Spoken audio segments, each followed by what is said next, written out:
Chapter 1 Rebels, Unit 3 Rebels in Raj. Chapter 1 Revolt of 1857 and its representation. Introduction. 1857 was an eventful year in the history of Indian people. It was eventful in many accounts. 1857 एक बहुत ही eventful year था Indian history Indian people के लिए एक बहुत ही eventful year था Indian people के history के लिए. इट वॉज इवेंटफुल मतलब ये बहुत ही तरीक़ों से इवेंटफुल था. यहाँ पे इस साल बहुत सारा कुछ हुआ था.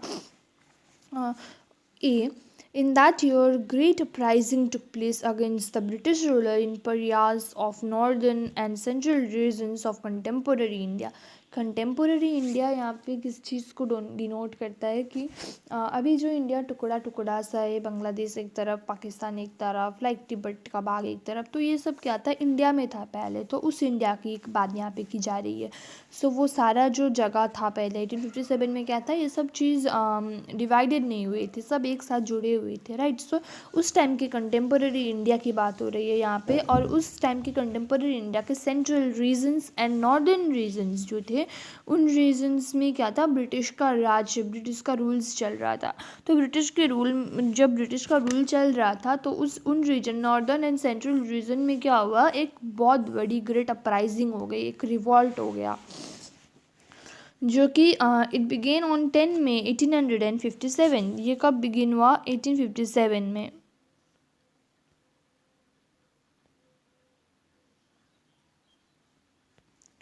It began on 1857.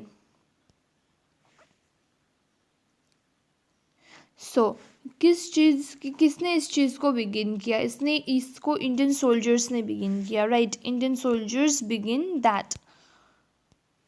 Indian soldiers ने नहीं, बल्कि रूरल पीपल्स ने भी इस चीज़ को शुरू किया हुआ था. बट इंडियन सोल्जर्स जो थे, उनका मेन मोटिव था इसको शुरू करना.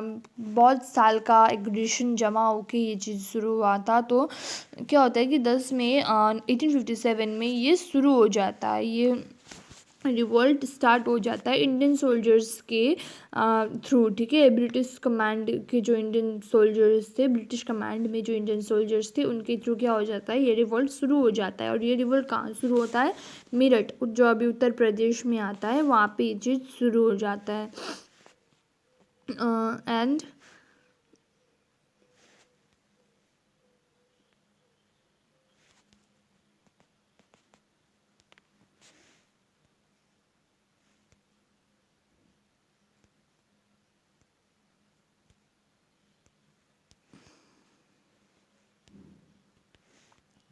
ओके. सो जो सोल्जर्स थे ब्रिटिश कमांड में, जो सोल्जर्स थे इंडियन सोल्जर्स, उन लोगों को ब्रिटिश के द्वारा सिपोइज कहा जाता था. ब्रिटिश के द्वारा उन लोगों को क्या जाता था, सिपोइज कहा जाता था. मतलब इंडियन कॉमन लैंग्वेज में उन लोगों को सिपाही बोलते थे हम लोग, बट ब्रिटिशर्स उसको क्या बोलते थे, सिपोई बोलते थे. It is the revolt that began with the uprising of the sepoys. The British called it mutiny. तो ये क्या हुआ कि ये शुरू हुआ था, ये अपराइजिंग शुरू हुआ था सिपोइज के द्वारा, जिसको ब्रिटिशर्स क्या कहते थे, म्यूटिनी ऑफ द सोल्जर्स कहते थे. इस रिवॉल्ट को सिपोइज ब्रिटिशर्स क्या कहते थे, म्यूटिनी ऑफ द सोल्जर्स, और सिपोइज कहते थे. और बंगाली में इसको सिपोई विद्रोह भी कहा जाता था. It is very important. Bengali में इसको क्या कहा जाता था, सिपोई विद्रोह कहा जाता था. Number C. Though the revolt had begun with the mutiny of the soldiers or sepoys, soon it was joined by aggrieved rural society. So this is the thing. क्या हुआ कि ये रिवोल्ट भले ही सोल्जर्स के द्वारा शुरू की गई हो, सिपोइज के द्वारा शुरू की गई हो, बट बाद में क्या हुआ कि बहुत सारे ग्रीव्ड जो रूरल सोसाइटी के पीपल थे, ओके, जो मतलब विलेजेस एरिया के जो सोसाइटी थे, उन्होंने भी क्या किया, गांव के लोगों ने भी क्या किया, इस चीज़ को ज्वाइन किया, इस रिवॉल्ट को ज्वाइन किया. An important aspect of the revolt was the extreme amount of violence unleashed on both sides. तो इसका important aspect क्या था? दोनों तरफ शांति नहीं थी, दोनों तरफ वायलेंस था, दोनों तरफ हाथ हथियार उठे थे. एक तरफ हाथ हथियार उठा और दूसरी तरफ महात्मा गांधी जैसा हो गया, ऐसा नहीं है. दोनों तरफ क्या हुआ था? हाथ हथियार उठे थे. दोनों तरफ के लोग बहुत मतलब हथियारों से ही झगड़ा कर रहे थे, सिर्फ बातों से नहीं. If the British government resorted to full-scale execution of rebels, including burning of the native villages, the revolt sepoys on their part also massacred white civilians mercilessly. So Britishers ने क्या किया? If Britishers ने उन लोगों के Indian peoples के native villages जहाँ पे वो रहते थे वो गांव जला दिए. ठीक है, वो गांव जला दिए. तो जो रेबल सिपोइस थे, जो उस रिवॉल्ट में भाग ले रहे जो सिपोइस थे, उन लोगों ने भी क्या किया? उन लोगों ने भी जो वाइट पीपल्स थे, वाइट सिविलियंस थे, मतलब ब्रिटिश के लोग या फॉरेन पीपल जो थे, उन लोगों को उन लोगों ने नहीं छोड़ा. बहुत बेरहमी से उन लोगों को उन्होंने कुचल दिया, मार दिया. ठीक है. The revolt began with the mutiny of the sepoys, spread like wildfire and shook the very foundation of the British rule in India. तो क्या हुआ? ये जो रिवॉल्ट था ये ऐसे ही नहीं ख़त्म हो गया. ये आग में जो एक पेड़ जल जाए तो सारे पेड़ जल जाते हैं ना जंगल में, तो वैसे ही ये बहुत तेज़ी से ये चीज़ बढ़ा, बहुत तेज़ी से ये चीज़ फैल गया और बहुत ही जल्दी इसने क्या किया? इंडिया में ब्रिटिश रूल का फाउंडेशन को इसने क्या कर दिया? ब्रिटिश रूल के फाउंडेशन का ये कारण भी बन गया, क्योंकि डायरेक्ट गवर्नमेंट हाथ में चली गई. ब्रिटिश की कंपनी को छोड़ के ब्रिटिश के हाथ में रूल चला गया.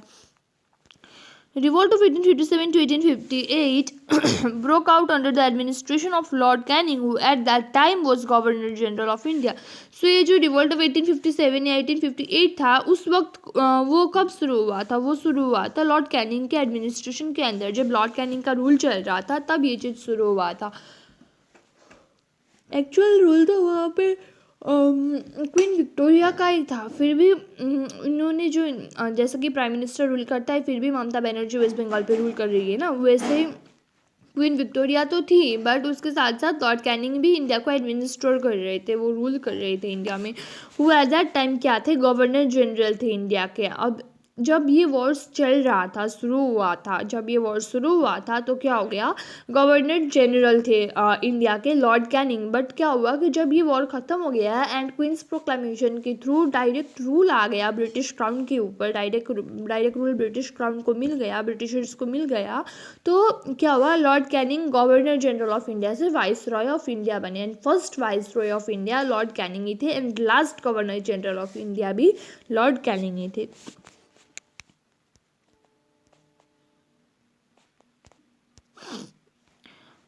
Within a year after the outbreak of the revolt, the East India Company's rule over India came to an end. तो क्या हुआ कि अब जब ब्रिटिश गवर्नमेंट का कंपनी से रूल करने का ज़रूरत नहीं पड़ा उन लोगों को, तो उन्होंने क्या किया? ब्रिटिश क्राउन सीधा गवर्नमेंट अपने हाथ में ले ली. तो क्या हुआ? उस वक्त east India company east India company नाम का जो एक कंपनी था, वो क्या हुआ? ब्रिटिशर्स का कंपनी था, बट इंडिया में आने के लिए उन्होंने इंडिया का नाम देके इस कंपनी को यहाँ पे चलाया था, ताकि ब्रिटिशर्स होंगे तो ऑफकोर्स इंडियन वाले यहाँ पे उन लोगों को रहने तो नहीं देंगे, आने तो नहीं देंगे. तो इंडियन कंपनी बोल के उन्होंने नाम शुरू करके नाम रख के उस कंपनी को इंडिया में आके चलाया. तो वो कंपनी क्या हो गया? अब ख़त्म हो गया. वो कंपनी का एंड रूल है क्या हो गया? ख़त्म हो गया. सिपोई विद्रोह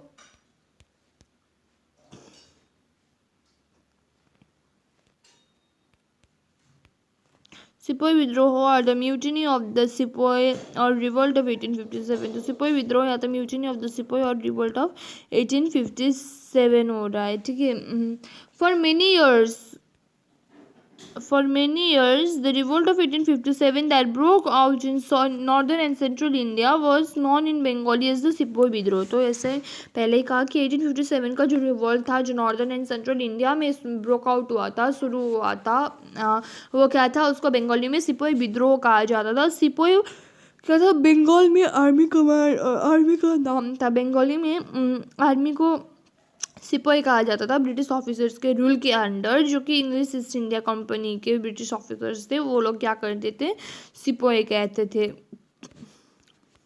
ब्रिटिशर्स को. एंड जो कि अब वो ब्रिटिश ऑफिसर्स के जो ईस्ट इंडिया कंपनी के जो ब्रिटिश ऑफिसर्स थे वो क्या थे, वर्चुअल रूलर्स ही थे ना। उस टाइम के रूलर्स तो वो लोग ही थे। But later researchers have proved beyond doubt that though began by the Indian sepoys, the revolt was joined by the discontented rural population. So क्या कहा जा रहा है कि जो वर्चुअल रूलर्स थे उस टाइम के ब्रिटिश रूलर्स वो तो थे, बट बाद में रिसर्चर्स के थ्रू क्या पता चल रहा था। अब इन्होंने तो ब्रिटिशर्स ने तो बताया था कि एक सिपॉय म्यूटिनी थी, सिपॉय के द्वारा लड़ा हुआ युद्ध था, बट बाद में क्या पता चलता है, बाद में रिसर्च करने के बाद ये प्रूव हो जाता है बिना किसी डाउट के, ये चीज़ प्रूव हो जाती है कि प्रूव्ड हो जाती है कि वो सिर्फ सिपॉय रिवोल्ट नहीं था। वो सिपॉयज ने उस चीज़ को ज़रूर शुरू किया था, बट क्या होता है कि बाद में जो असंतुष्ट रूरल पॉपुलेशन था, डिसकंटेंटेड रूरल पॉपुलेशन जो थे, उन्होंने भी क्या किया, इसको रिवोल्ट को ज्वाइन किया था। Consequently, its causes must not be investigated in the discontent of the sepoys। तो क्या हुआ कि इसके जो causes थे वो ज़रूर उन sepoys discontented sepoys से investigate तो नहीं किया गया, rather it will be found in long drawn process of the socio-economic changes that upset the life of the people in general during the early part of the company's rule। However, the character of the revolt would be dealt with separately later। तो क्या हुआ कि जो socio economic changes हो रहे थे, इतने बड़े बड़े सोशियो इकोनॉमिक चेंजेस हो रहे थे ब्रिटिश रूल के अंडर, कि इंसान मतलब तंग आ चुके थे, लोग तंग आ चुके थे, कंपनी के रूल से तंग आ चुके थे। तो उन्होंने क्या किया, उस रिवॉल्ट को ज्वाइन कर लिया। एग्रेसिव थे ना वो लोग बहुत ज़्यादा, इतना प्रेशर था उन लोगों को, इतना ऑप्रेस किया गया था, डोमिनेट किया गया था इंडियन पीपल्स को, सिविलियंस को, तो वो भी क्या हो गए, ज्वाइंट हो गए रिवॉल्ट में। बट जो क्या हुआ कि रिवोल्ट का कैरेक्टर कैसा था, बाद में सेपरेटली लेटर डील नहीं किया गया, सेपरेटली उसको डील नहीं किया गया बाद में। रिएक्शन अगेंस्ट ब्रिटिश रूल, तो ये रिवोल्ट ऑफ 1857 के का मैप है, कहाँ रिवोल्ट ऑफ 1857 हुआ यहाँ पे मेंशन किया गया है। Revolt against British rule during the 100 years that followed the battle of Plassey। तो 100 साल से जो बैटल ऑफ प्लासी 1757 से चल रहा था, उससे क्या थे, इंडियंस को बहुत सारा इंडिपेंडेंस खोना पड़ा था। नॉट ओनली इंडिपेंडेंस, इंडियंस को बहुत कुछ खोना पड़ा था। In course of time, the entire country came under the domination of the British under the guise of trading company named the English East India Company। तो क्या हुआ कि एक टाइम ऐसा भी था जब पूरे कंट्री को, पूरे नेशन को क्या होना पड़ा, ब्रिटिश के डोमिनेशन में आना पड़ा, ब्रिटिश रूल के अंडर आना पड़ा। जो ब्रिटिश रूल डायरेक्ट नहीं था, फिर भी ब्रिटिशर्स क्या कर रहे थे, एक कंपनी, ट्रेडिंग कंपनी लेके आ गए। ब्रिटिशर्स एक ट्रेडिंग कंपनी के नाम पे, ट्रेडिंग कंपनी जिसका नाम इंग्लिश ईस्ट इंडिया कंपनी था, उसके नाम पे ब्रिटिशर्स हम लोगों को रूल करते गए, हम लोगों को लूटते गए, हमारी कंट्री को, ठीक है। The process of British conquest, however, was not very smooth. No year passed without uprising or revolt in one part or the other of the country। So क्या हुआ था कि ब्रिटिश को यहाँ पे कंक्वेस्ट करना इतना आसान तो नहीं था, ब्रिटिश यहाँ पे ऐसे ही आके नहीं कर सकती थी कुछ भी, ठीक है। बट क्या हुआ कि एक भी साल ऐसा नहीं गया जहाँ पे रिवोल्ट या अपराइजिंग नहीं हुए किसी भी पार्ट में। एक पार्ट में नहीं हुआ तो दूसरे पार्ट में हो गया, ऐसा झगड़ा चल रहा था। The peasants and the tribal rebellions during the 18th centuries, when some educated Indians were sincerely trying to initiate reforms for social and educational changes in the country। तो क्या हुआ, 18th and 19th century में जब कुछ educated Indians क्या करना चाहते थे, इस रिफॉर्म को लाना चाहते थे, ठीक है, रिफॉर्म इनिशिएट करना चाहते थे, सोशल एंड एजुकेशनल चेंजेस लाना चाहते थे इंडिया में, ताकि दोबारा ऐसा कुछ ना हो। तो क्या हुआ, रूरल सोसाइटी जो थे उन्होंने एक अलग ही मेथड अडॉप्ट कर लिया बंगाल को रिस्पॉन्ड करने के लिए। 30 साल तक उन्होंने क्या किया, बंगाल को रिस्पॉन्ड करने के लिए एक अलग ही मेथड वो क्या कर लिया, अप्लाई कर लिया, अडॉप्ट कर लिया। Number one, in this regard, mention may be made in the resistance offered by the peasantry and tribals against the British colonial rule. British and colonial rule ने क्या किया कि अब British colonial pageantry and tribal ने उन लोगों को यहाँ पे रहने की जगह बना दी शायद. अब ब्रिटिश कॉलोनियल रूल के अगेंस्ट में क्या किया, पेजेंट्स एंड ट्राइबल्स ने रेजिस्टेंस ऑफर किया. ठीक है. For example the Khonds of Orissa के जो खोन्स थे, खोन्स प्रजाति के लोग थे, वो 1846 में जाग गए. दे सरप्राइज, उन्होंने क्या किया, कैप्टन मैकफर्सन के कैंप को सरप्राइज कर दिया एंड कैप्टन मैकफर्सन को सरेंडर करने के लिए भी उन्होंने मजबूर कर दिया.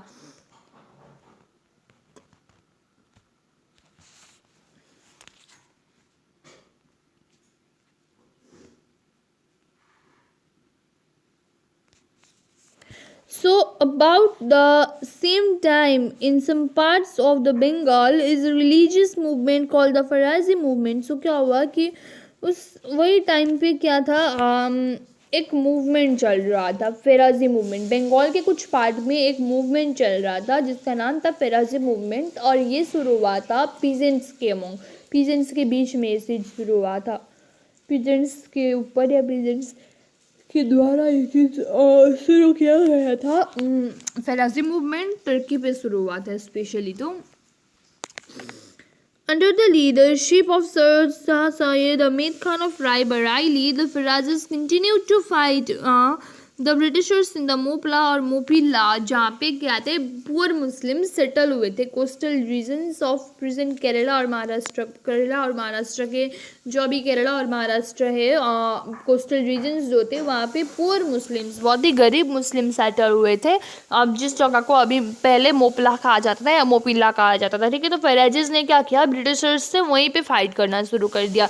ये किसकी लीडरशिप में हुआ था, ये फेराजिस से फाइट करना शुरू किसकी लीडरशिप में किया था, शाह सैयद अहमद खान राय बरेली के शाह सैयद अहमद खान के लीडरशिप के अंदर ये सब चीज़ शुरू हुआ था. Under the colonial British rule excuse me, under the British colonial British rule, they were subjected to rack renting, hike in the amount of land revenue. Moreover, creation of the individual ownership in land by the British forced the Moplas to rise in rebellion against the British. Britishers ने मतलब इतना तनाव लगा रखा था, इतना dominate करके रखा था हम लोगों को कि अब ये तो रेविलियन के रूप में जागना ही था. मोपला में एक रेविलियन तो होना ही था. ब्रिटिश ने मोपलाज को रेविलियन करने के लिए फोर्स किया था, क्योंकि वो बहुत सारे डोमिनेशन करते गए, बहुत मतलब उन लोगों को बहुत दबा के रखा था उन्होंने, तो ये चीज़ तो होना ही था. Imposition of the colonial rule को वहाँ से शायद हटाया भी गया हो या कोई शिफ्ट होके वहाँ पे आया हो. The Santhal whole rebellion, however, was the most effective tribal movement of the pre-1857 period. 1857 के आगे अगर कोई बहुत ही बड़ा इफेक्टिव ट्राइबल मूवमेंट हुआ है तो वो संथाल हुल या संथाल रेविलियन ही है. बहुत ही खतरनाक तरीके से इससे लड़ा गया था. संथाल रेविलियन ने बहुत लॉस करा दिया ब्रिटिश का, पैसे के लिए भी, और उनके आर्मीज भी बहुत सारे मर गए. संथाल्स ने ऐसे ही नहीं छोड़ा, ब्रिटिश को बहुत दुख देके छोड़ा था.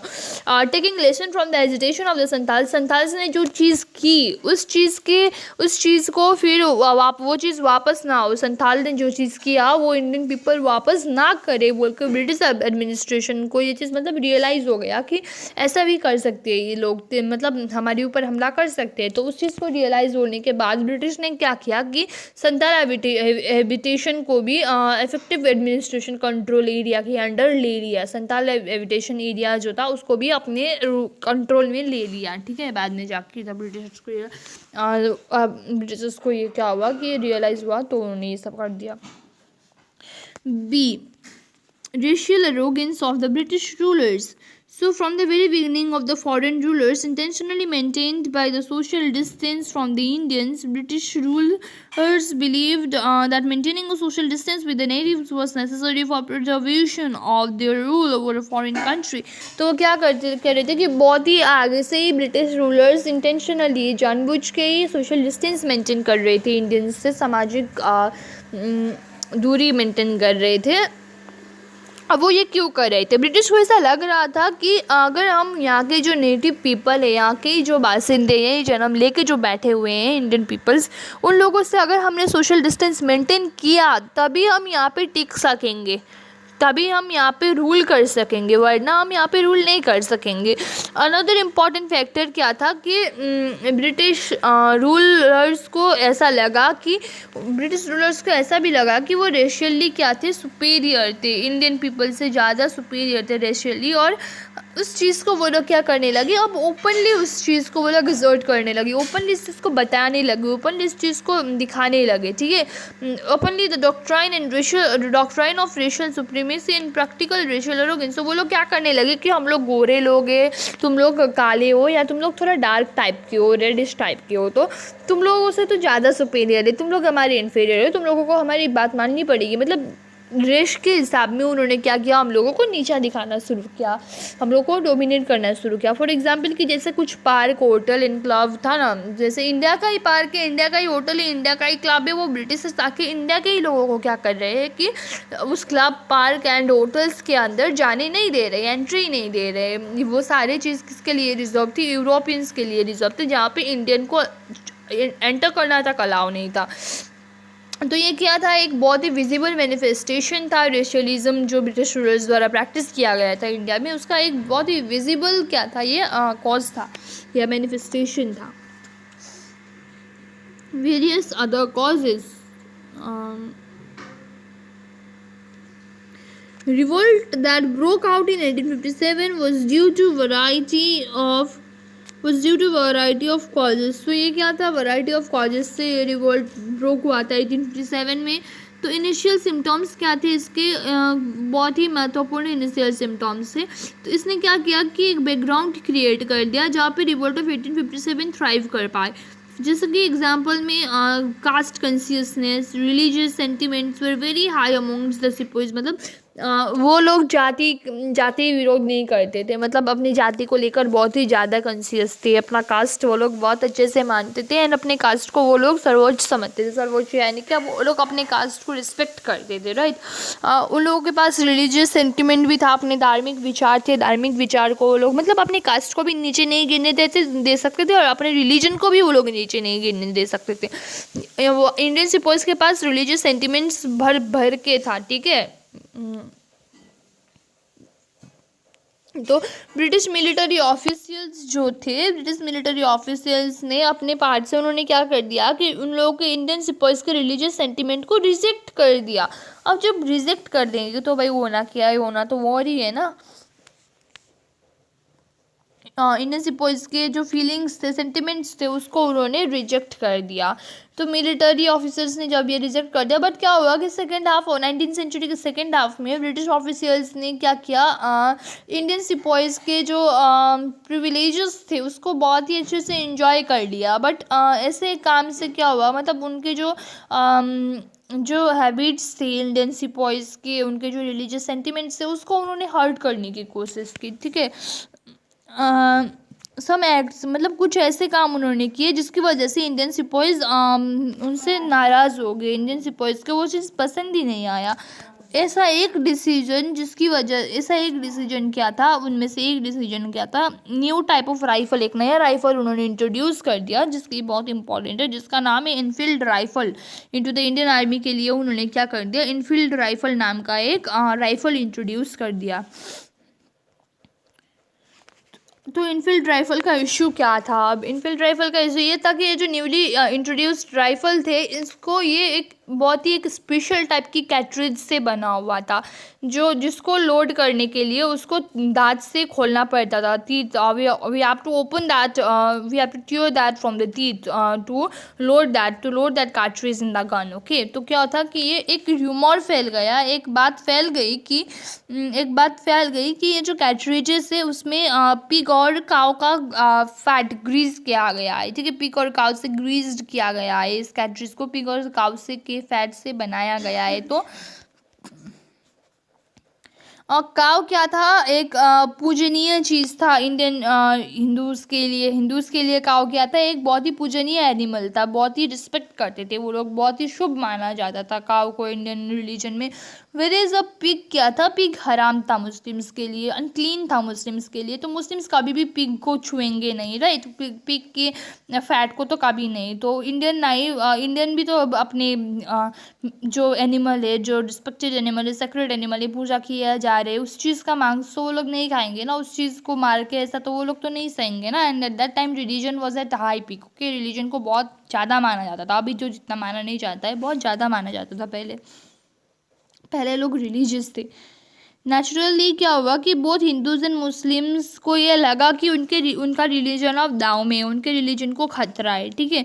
तो उन्होंने क्या किया कि it was believe that Britishers ने उन लोगों को ऐसा लगने लगा कि ब्रिटिशर्स वो लोगों को क्रिश्चियनिटी में कन्वर्ट करना चाहते थे। तो फिर उन्होंने क्या कर दिया, मैगजीन रूम में गए और उन्होंने अपना रिवॉल्ट शुरू कर दिया, मीटिंग करके वहाँ पे उन्होंने अपना रिवॉल्ट शुरू कर दिया। सो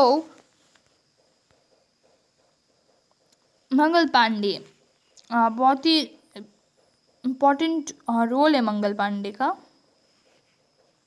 Beginning of the revolt of 1857, the incident of Mangal Pandey at Barakpur cantonment on 29 मार्च 1857 में, शायद 29 मार्च 1857 में तो मंगल पांडे को फांसी की सजा मिली थी। तो रिवॉल्ट ऑफ 1857 शुरू होता है, तो मंगल पांडे के बैरकपुर कैंटोनमेंट में थे उस वक्त, ठीक है। This is hardly any doubt that the revolt of 1857 began, यहाँ पे कोई भी डाउट नहीं है कि रिवॉल्ट ऑफ 1857 10 मई 1857 में ही शुरू हुआ था मेरठ के उत्तर प्रदेश में। बट इसका बिगिनिंग पहले कहाँ हुआ था, इवन बिफोर, ये जो बिगिनिंग 10 मई में हुई थी, उससे भी पहले एक रिवॉल्ट ऑफ 1857 का युद्ध छिड़ चुका था, ठीक है। बट एक्चुअली 10 मई को ही माना जाता है, क्योंकि ये सिपाही रिवॉल्ट था ना, अब सिर्फ मंगल पांडे ने युद्ध किया, उसकी वजह से तो सब युद्ध नहीं कर रहे थे, बट लगा था, धक्का लगा था मंगल पांडे के युद्ध से भी लोगों को। सो इसका बिगिनिंग कहाँ पे हुआ था, बिगिनिंग से भी पहले एक बिगिनिंग हुआ था जो कि 20 मार्च में हुआ था, ठीक है। In fact it was Mangal Pandey वो मंगल पांडे थे, एक सिपाही थे जो कि बैरकपुर कैंटोनमेंट में रहते थे, स्टेशन थे बैरकपुर कैंटोनमेंट में, एक ऐसा प्लेस जहाँ पे ट्रूप्स को रखा जाता है। और ये कहाँ था, कलकत्ता में, अभी जो कलकत्ता में है डम उसमें था ये चीज़। और मंगल पांडे एक ऐसे इंसान थे जिन्होंने फर्स्ट फायर किया था शॉट, रिवॉल्ट ऑफ 1857 का शॉट फर्स्ट फायर करने वाले मंगल पांडे थे। ये फायर तो उन्होंने गोली चलाई तो सीधा वो जाके किसमें लगा, उन्होंने जो फर्स्ट गोली चलाई वो सीधा यूरोपियन ऑफिसर को जाके लग गया, तो वो मर गया। तो उनके जो फेलो सिपॉइज थे, उनके जो दोस्त थे, सिपॉइज दोस्त थे, उन्होंने क्या कर लिया, ब्रिटिश ऑफिसर्स ने high command, superior British officer ने कमांड किया कि इसने हमारे रूल को डिसऑबे किया है, हमारे ऑफिसर को मारा, इसको जाके पकड़ो। तो उन्होंने क्या कर दिया, ब्रिटिश सिपॉइज तो मंगल पांडे के ही दोस्त थे ना, तो ये रिलीजियस तरीक़ों से क्या किया गया था, मंगल पांडे को या उनके सिपॉइज दोस्तों को सुअर और क्या किया गया था, सुअर के साथ साथ काऊ के फैट को भी ग्रीस करके वो चीज़ दांत से खोलने के लिए मजबूर किया गया था। तो फिर उन्होंने क्या किया, मंगल पांडे को अरेस्ट करने से मना कर दिया। इस बात को जानते हुए उन्होंने मंगल पांडे को अरेस्ट करने से मना कर दिया। तो बाद में क्या हुआ कि जिसने भी डिसऑबे किया था मंगल पांडे को अरेस्ट करने के लिए और मंगल पांडे, दोनों को डेथ में देवर हैंग्ड टू डेथ, उन लोगों को फांसी की सज़ा दे दी गई। But the disloyalty of the sepoys, but ऐसा जो डिसलॉयल्टी किया सिपॉइज ने, ये वापस कभी भी ना हो, इसके लिए उन्होंने क्या किया कि different parts of northern India में, sepoys of Meerut different part of northern India में उन्होंने क्या किया कि कड़ा करने का कोशिश किया रूल को। बट क्या हो गया कि अब ये सब हुआ है तो मंगल पांडे को फांसी की सज़ा मिल गई, अपने धर्म को बचाते बचाते मंगल पांडे को फांसी की सज़ा मिल गई। तो क्या हुआ कि लोग भड़क गए उस बात से। फिर 10 मई 1857 में रिवॉल्ट ऑफ 1857 सही तरीके से शुरू हुआ। Causes of the revolt of 1857। 1857 revolt के कॉजेस क्या हैं? रिवॉल्ट ऑफ 1857 कोई भी सडन इंसिडेंट नहीं था, ये बहुत बहुत सालों से जमा हुआ एक क्रोध की अग्नि थी जो जल गई। The century of the British rule following the battle of Plassey. Battle of Plassey का जो ब्रिटिश रूल में बैटल ऑफ प्लासी हुआ था, उस टाइम मतलब इंडियन पीपल के लाइफ का टोटल डिक्लाइन हो चुका था। Oppressed and exploited the discontentment among all classes of the Indians was smouldering burn slowly and it broke out in flames in the revolt. मतलब इतने सालों से, इतने 100 सालों से वो लोग क्या कर रहे थे, वो लोग डोमिनेट किए जा रहे थे। वो लोग असंतुष्ट थे इस बात से कि उन लोगों को एक्सप्लॉइट किया गया है, डोमिनेट किया गया, ऑप्रेस्ड किया गया है। तो इस बात का दुख उनके मन में था, गुस्सा उनके मन में था। तो वो गुस्सा थोड़ा करके बहुत ज़्यादा हो गया, और जब बहुत ज़्यादा हो गया, जमा हुआ था बहुत ज़्यादा गुस्सा, तो एक ही बार में वो निकल कर रिवॉल्ट ऑफ 1857 के रूप में वो निकल गया। इससे इसके कॉजेस क्या थे? इकोनॉमिक एक्सप्लॉइटेशन हुआ था। अब इकोनॉमिक एक्सप्लॉइटेशन में वी कैन से दैट कि ब्रिटिशर्स ने क्या किया था, इकोनॉमिक सिस्टम को बहुत ही बुरी तरीके से तहस नहस कर दिया था, हमारे इकोनॉमिक सिस्टम को, ठीक है।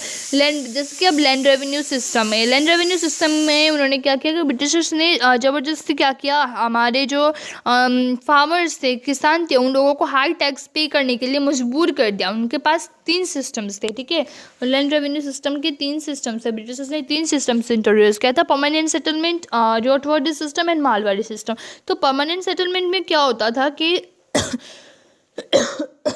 ये लॉर्ड कॉर्नवालिस ने शुरू किया हुआ था। तो इसमें क्या था, जमींदार जो थे वो लोगों को ब्रिटिशर्स को एक फिक्स अमाउंट देना पड़ता था, चाहे फसल अच्छी हो या बुरी हो। अब फसल अच्छी होगी तो अच्छा टैक्स देना था, फसल बुरी होगी तो वैसे ही हिसाब का टैक्स देना था। नहीं, चाहे फसल अच्छा होगी या बुरा होगा, चाहे ज़मींदार को लॉस हो या चाहे ज़मींदार को प्रॉफिट हो, एक फ़िक्स अमाउंट ब्रिटिशर्स ने बता दिया था। वही फिक्स अमाउंट एक फ़िक्स टाइम पे परमानेंट सेटलमेंट में क्या करना पड़ता था, ब्रिटिश गवर्नमेंट को दे देना पड़ता था। तो रियलिटी क्या थी कि ब्रिटिशर्स ज़मींदार से हाई टैक्स लेके फार्मर्स, जमींदार जब हाई टैक्स ब्रिटिशर्स से ले रहे थे, बट ब्रिटिशर्स ने जमींदार से तो हाई टैक्स ले लिया, बट इसका रियल लॉस किसको हुआ? फार्मर्स को हुआ था ना। इनडायरेक्टली फार्मर्स को क्या हुआ था, बहुत ज़्यादा लॉस हो रहा था, क्योंकि जमींदार के अंडर में फार्मर्स काम करते थे ना। रियोचवॉरी सिस्टम है अब दूसरा। तो इसमें फार्मर्स को क्या करना पड़ता था, ब्रिटिशर्स को अपने आप टैक्स देना पड़ता था। इसमें ज़मींदार की कोई ज़रूरत नहीं थी, डायरेक्ट था ये तो डायरेक्ट टैक्स सिस्टम था, ठीक है। फार्मर्स डायरेक्टली किसको पे करते थे, टैक्स ब्रिटिश गवर्नमेंट को पे करते थे। तो ये क्या था, ये साउदर्न इंडिया में थोड़ा ज़्यादा चल रहा था। Malwadi system, in this the village के हेडमैन, विलेज के जो मुखिया थे, वो सारे टैक्स कलेक्ट करते थे एंड उसको ब्रिटिशर्स को जाके सबमिट कर देते थे। ये नॉर्दर्न इंडिया में फेमस था। ड्यू टू दिस सिस्टम्स क्या हुआ कि जो मेन सफरर्स थे, भले ही मुखिया कलेक्ट करे टैक्स और ब्रिटिशर्स को दे, भले ही जमींदार कलेक्ट करे और दे, बट इसका जो भी कलेक्ट करके दे, इसका मेन सफरर्स कौन था? फार्मर्स ही थे ना, क्योंकि फार्मर्स ही वो चीज़ उगाते हैं। तो ये कंडीशन, फार्मर्स की कंडीशन बहुत ही ज़्यादा ख़राब होती गई। अब एक सनसेट क्लॉज भी है, परमानेंट सेटलमेंट का एक पार्ट है सनसेट क्लॉज। इफ़ कोई भी जमींदार टैक्स पे कर नहीं पाया, टैक्स पे करने के लिए समर्थ रहा, तो उनका जो लैंड था, जमींदार का जो ज़मीन था, उसको ऑक्शन किया गया था और जो ज़्यादा दाम दे उसको वो बेच दिया जाता था। ड्यू टू दिस क्या हुआ कि जो ओल्ड बुजुर्ग ज़मींदार थे या पुराने ज़मींदार थे, उनको बहुत सारा प्रॉब्लम्स झेलना पड़ा। कमर्शियलाइजेशन ऑफ एग्रीकल्चर, कहते हैं एग्रीकल्चर कमर्शियलाइज्ड हो चुका था। ब्रिटिशर्स ने क्या किया, फार्मर्स को कैश क्रॉप, इंडिगो जैसे कैश क्रॉप्स ग्रो करने के लिए मजबूर किया, कॉटन एंड जूट ग्रो करने के लिए मजबूर किया। फूड क्रॉप्स के इंस्टेड ऑफ फूड क्रॉप्स उन्होंने ये सब ग्रो करने के लिए ब्रिटिशर्स ने इंडियन फार्मर्स को मजबूर कर दिया। ड्यू टू दिस क्या हुआ, फूड शॉर्टेजेस, फमाइंस जैसे चीज़ आ रहे थे, ठीक है। बायस टैरिफ सिस्टम, टू प्रॉफिट, अपने इंडस्ट्री को प्रॉफिट में लाने के लिए ब्रिटिशर्स ने क्या किया, हाई इंपोर्ट टैक्स लगा दिया इंडियन गुड्स पे, ठीक है। जिसकी वजह से हमारे क्लोथ्स एंड हैंडीक्राफ्ट्स इंडस्ट्री बर्बाद हो गई, क्योंकि अब बाहर नहीं बिक सकते थे। तो इंडियन पीपल तो इतने अमीर नहीं थे कि वो लोग यहाँ से खरीद सके इतनी महंगी चीज़, ठीक है। तो हमारे आर्टिशंस क्या हो गए, अब अनएम्प्लॉयड रह गए। सो ये था इकोनॉमिक एक्सप्लॉइटेशन जो वो लोग यहाँ से करके गए थे। Operation and prosecution of government officials, तो ये सब क्या थे, ये सब चीज़ एक ही है, ठीक है। बहुत सारे कॉजेस थे, क्रिश्चियन मिशनरी के भी and all this causes. Okay, so एक कॉज और भी है, दैट इज़ पॉलिटिकल कॉज। जैसे कि सब्सिडरी अलायंस का ऐसा पॉलिसी था लॉर्ड वेलेस्ली ने शुरू किया था, जहाँ पे इंडियन किंग्स को क्या करना पड़ता था, एक प्रॉमिस देना पड़ता था कि कोई भी इंडियन आर्मी नहीं रखेगा, ठीक है, ब्रिटिश आर्मी ही रखेंगे वो लोग अपनी सेना में, कोई भी इंडियन आर्मी नहीं रखेगा, जिसकी वजह से इंग्लिश किंग क्या करेंगे, उनके राज्य को प्रोटेक्ट करेंगे। अगर इंडियन सिपाही इंडियन आर्मीज़ की जगह ब्रिटिश आर्मीज़ को उन्होंने अपनी सेना में रखा तो क्या करेंगे, ब्रिटिशर्स उनकी हिफाजत करेंगे, उनकी रक्षा करेंगे जब कोई हमला होगा उनके ऊपर। इसका बट रियल मोटिव क्या था, रियल इस उद्देश्य इसका क्या था कि किंग्स को कम्प्लीटली ब्रिटिशर्स के ऊपर डिपेंड करवा देना उनका रियल मकसद था। ऐसे कुछ किंग्स ने इस चीज़ को एक्सेप्ट कर दिया तो कुछ तो अपने जो जिस भी किंग्स ने इस चीज़ को एक्सेप्ट किया, इस पॉलिसी को एक्सेप्ट किया, उन्होंने तो अपनी सॉवरेनिटी तो खो ही दी। डॉक्ट्राइन ऑफ लैप्स भी आया था, ठीक है, एक ही कॉज ही है, ये भी एक पॉलिसी था जो शुरू किया गया था लॉर्ड डेलाउसी ने इस चीज़ को शुरू किया था, जहाँ पे अगर किसी भी राजा का अपना बेटा नहीं है और वो राजा मर जाता है तो वो जो किंगडम था वो डायरेक्टली किसके अंडर चला जाता था, वो डायरेक्टली ब्रिटिश क्राउन में चला जाता था, ब्रिटिश के रूल के अंडर चला जाता था, उसको डायरेक्टली अब ब्रिटिश रूल करते थे कि कोई भी किंग को मतलब अलाउ नहीं था कि वो सन अडॉप्ट करे। या तो ऐसा कहा जा सकता है कि किसी भी किंग ने अगर सन अडॉप्ट किया है, बेटा अडॉप्ट किया है, तो उसको राजा घोषित नहीं किया जाएगा उस किंगडम का, क्योंकि अगर बायोलॉजिकल हेयर या बायोलॉजिकल सन नहीं है उनका तो फिर क्या करना पड़ेगा उनको, उस किंगडम सीधा किसके हाथ चली जाएगी, ब्रिटिश के हाथ चली जाएगी। जैसे कि झांसी की रानी लक्ष्मीबाई के हस्बैंड जो थे गंगाधर तिलक, वो मर गए तो उनका अपना बेटा नहीं था, तो ब्रिटिशर्स ने क्या किया, उन्होंने उनके अडॉप्टेड सन दामोदर राव को किंग के रूप में एक्सेप्ट ही नहीं किया, तो उन्होंने झांसी को कैप्चर करने की कोशिश की, ठीक है। तो वैसे ही क्या हुआ, सतारा, अवध, नागपुर जैसे कुछ वैसे ही सिचुएशन थे, उनका अपना बेटा नहीं था, तो वो सब चीज़ क्या हो गया, वो सब ब्रिटिश रूल के अंडर में आ गए। नवाब ऑफ अवध जो थे वजीद अली शाह, उनको क्या किया गया, मिस गवर्नेंस के रूल पे उनको रिमूव किया गया। इकोनॉमिक कॉजेस तो गए, एडमिनिस्ट्रेटिव कॉजेस क्या थे, अब एडमिनिस्ट्रेशंस जो ब्रिटिशर्स के थे वो भी करप्टेड थे। करप्शन क्या था कि मतलब जो गवर्नमेंट ऑफिसेस थे वहाँ पे करप्शन एंड फेवरेटिज्म हुआ होता था, मतलब इंडियन पीपल को प्रमोशन नहीं मिलता था, ब्रिटिश पीपल को ही प्रमोशन मिलता था, कॉमन इंडियंस को जस्टिस नहीं मिलती थी, और ये जो इंडियन लोग थे उनको मतलब बहादुरी दिखाने के बाद भी उन लोगों को प्रमोशन नहीं मिलता था, एंड कुछ बिना किए ब्रिटिशर्स को क्या किया मिलता था, प्रमोशन मिल जाता था, तो ये करप्शन ही हुआ ना।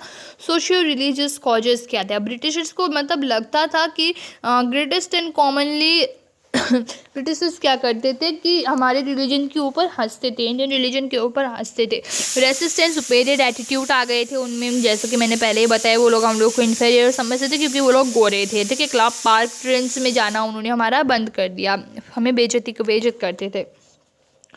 फोर्स्ड कन्वर्सेशंस ऑफ इंडियंस, मतलब इंडियंस को ज़बरदस्ती क्या किया गया, क्रिश्चियन मिशनरीज में कन्वर्ट करने की कोशिश की जा रही थी, ज़बरदस्ती इंडियन को क्रिश्चियन में कन्वर्ट किया जा रहा था, मतलब वो लोग कन्वर्ट करना चाहते थे, वो लोग हमारे गॉड एंड रिलीजियस टीचर्स को ह्यूमिलेट करते थे, बदनाम करते थे, एंड वो लोग क्या करते थे, हमारे रिलीजियस इमोशन को हार्म करके अपने रिलीजियस इमोशंस को स्ट्रॉन्ग करवाना चाहते थे।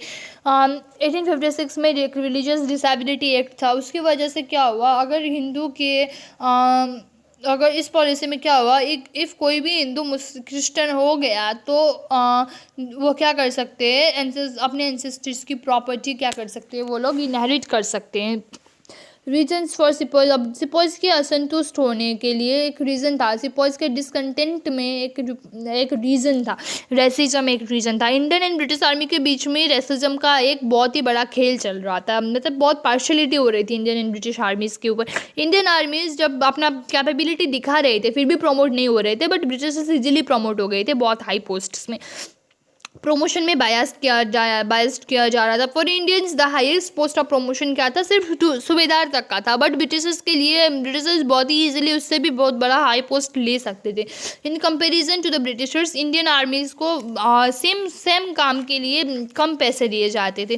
तो इमीडिएट कॉज क्या है इसका, ब्रिटिशर्स ने क्या किया, न्यू इनफील्ड राइफल इंट्रोड्यूस किया एंड जिसका कार्ट्रिज और मुंह से खोलना पड़ता था, दांत से खोलना पड़ता था। तो ये न्यूज़ स्प्रेड हो गई, ये र्यूमर स्प्रेड हो गया कि वो कार्ट्रिज बना हुआ था फैट से, काउ एंड पिग के। तो काउ हिंदू के लिए एक सैक्रेड एनिमल था, तो मुस्लिम के लिए पिग एक हराम था, ठीक है। तो सिपाहीज ने क्या किया, ब्रिटिशर्स उनके रिलीजन को डिस्ट्रॉय करना चाहते थे, ये सोच के उन्होंने ये न्यूज़ जैसे ही फैल गई तो क्या हुआ, मंगल पांडे ने इस चीज़ को यूज़ करने से मना कर दिया और उन्होंने गोली चला दी यूरोपियन ऑफिसर के ऊपर और बाद में उनको फांसी भी मिल गई। Beginning and the course of the revolution as told before,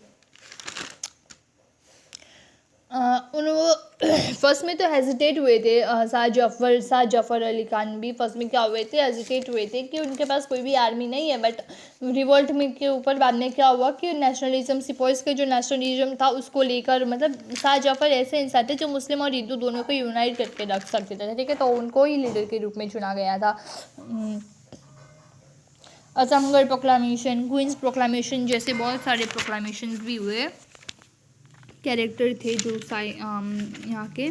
queen's proclamation तो अब डायरेक्ट रूल चला गया किसके ऊपर, क्वीन विक्टोरिया के ऊपर। ब्रिटिश गवर्नमेंट ने अपना रूल छोड़ दिया और डायरेक्ट ईस्ट इंडिया कंपनी का रूल खत्म होने के बाद डायरेक्ट क्वींस प्रोक्लामेशन के थ्रू क्वींस ने अपने ऊपर रूल ले लिया, अपना रूल बना लिया वहाँ पे। आजमगढ़ प्रोक्लामेशन में क्या हुआ कि ये 25 अगस्त 1857 में इशू हुआ था ड्यूरिंग इंडियज रिवॉल्ट।